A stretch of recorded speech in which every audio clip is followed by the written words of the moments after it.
Hello there, you beautiful people, and welcome to the logic section of the Python Bible. It's very rare in programming that there's just one route for a program to take. Usually there's quite a few possibilities, and you need to do something different in each of the cases. Now this is where logic comes in. Logic is basically the key to building any clever program or anything really cool, and it allows your program what to choose when. So in this lecture, I'm going to give you an overview of this section of the course and tell you what you should be expecting to learn. And by the end of the lecture, you'll know where we're going next, and you should be suitably convinced that this section of the course is really going to be a game changer in your ability to program in Python. So let's get into it. We're going to start off by taking a look at the Boolean data type in Python. Booleans are the basic of all logic and are the building blocks for every logic system we ever want to build. So that's a pretty good place to start. You'll then learn what Booleans are and how to create them. Once we know what the little building blocks are, we're going to move on to some operators that we can use to build logic. These are called conditional operators. These conditional operators will allow us to do things like check if two numbers are equal to each other or bigger than each other and things like that. You're going to learn what conditional operators are, how to use them, and what they're for. After that, we're going to learn about a critical piece of the Python programming language that it has been absolute agony to hide from you up until now, and not knowing about them has really limited what we can do, even though we still made some awesome things. And what I'm talking about are if-else statements. These are how we build logic structures in Python, and it basically lets us do one thing in a certain case, and if that case isn't appropriate, we can do something else. So that's going to be a critical lecture.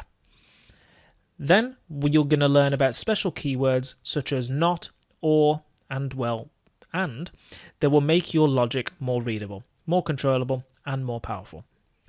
We'll also learn about something called the in keyword. So this is a super useful keyword in Python that basically makes it possible to check whether something is in something else. So clearly, we have got a lot to learn about in this section, but I promise you, your Python programming skills will be absolutely supercharged by learning and understanding this section on logic.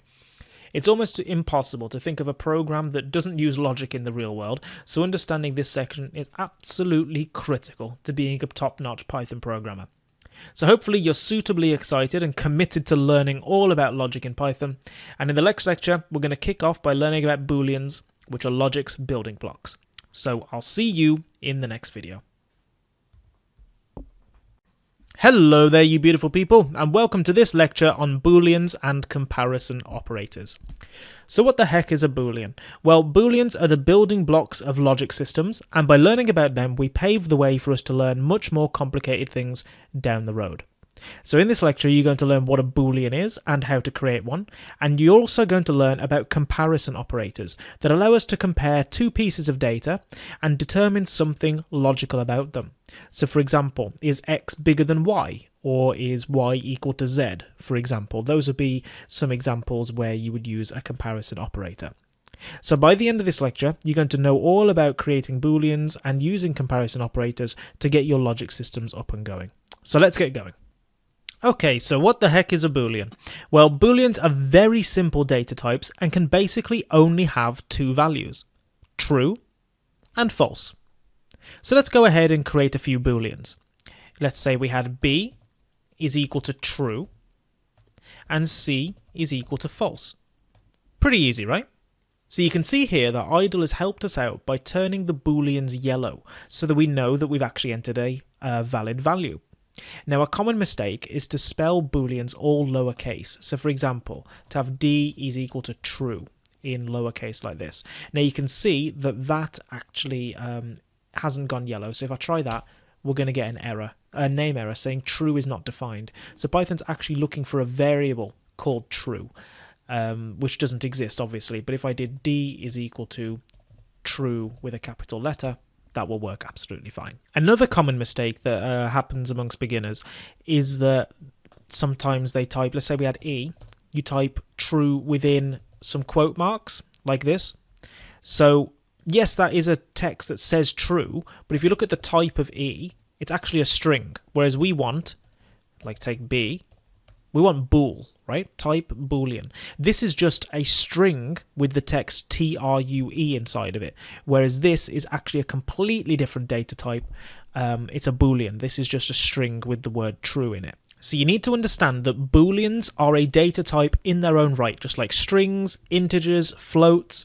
Booleans are also their own data type, and you define them just by typing them, but just with a capital letter. Okay, so just make sure you've got that concept down, and with that, we can move on. Now, we don't normally create Booleans just by typing in their value. Normally, we get them from doing some kind of logical comparison. So let me show you what I mean. Let me check if 2 is greater than 3. Now for that, I need to make a logical comparison using the greater than comparison operator. So the way that I do that is 2 greater than 3. So this is a logical, this is a comparison operator that is comparing 2 and 3 to check if 2 is greater than 3, right? Now if I press enter, it's going to give me back a Boolean that's false. So this is how we normally get Booleans. We do some kind of comparison, and it tells us whether that comparison is true or false. So let's see if we can get the value true. Well, for this, we'd need to give a true, a comparison that was actually true, right? So for that, I could do 2 less than 3, because 2 is less than 3, therefore that's true.